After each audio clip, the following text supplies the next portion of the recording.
Thank you, Patty. Thank you, Leader Schumer. As you can see, this is my family, and my girls have very different personalities, as you can tell from the photo.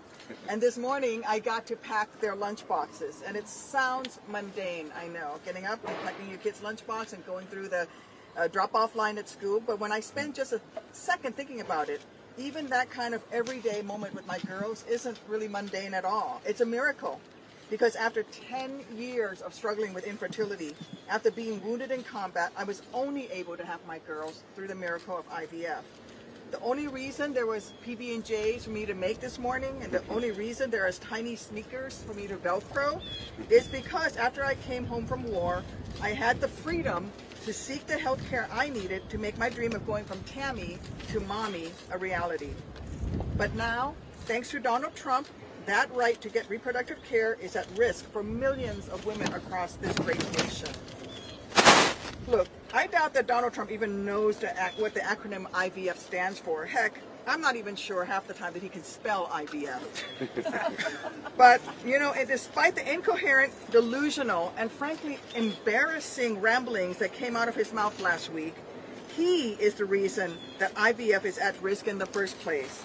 He's like a bank robber who steals cash out of the till and flees the scene. Then he expects a reward for calling the police to report that there had been a crime.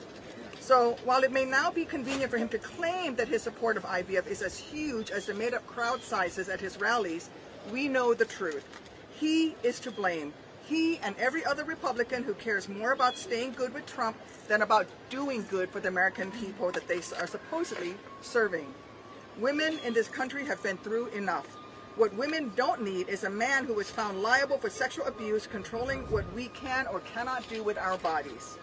What we don't need are politicians who have sworn fealty to a convicted felon treating us like we are the criminals.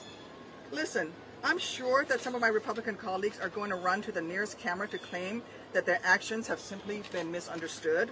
Well, to those colleagues, I say that today's vote is your chance to put your vote where your mouth is, to prove that you believe that every woman in this country deserves the chance to be called mommy without also being called a criminal. Because look, when I went to war to defend this nation's rights and freedoms, I expected that those freedoms to remain when I returned.